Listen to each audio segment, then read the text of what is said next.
मुंबईतील डबेवाले आणि चर्मकार समाजासाठी मुंबईतच 12,000 घरांची निर्मिती. अवघ्या 25 लाखांमध्ये उपलब्ध होणार 500 चौरस फूट क्षेत्रफळ असलेले घर.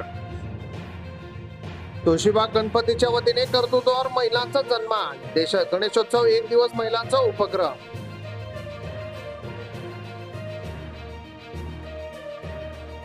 सासरच्या छळाला कंटाळून महिलेने केली आत्महत्या. पतीसह सासऱ्याविरोधात गुन्हा दाखल.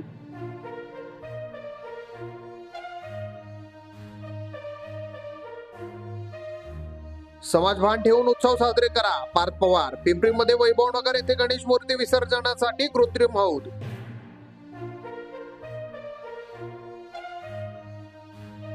राहुल गांधींनी माफी मागावी, अन्यथा भाजप स्वस्थ बसणार नाही. भाजप नेते चंद्रकांत पाटील यांचा इशारा.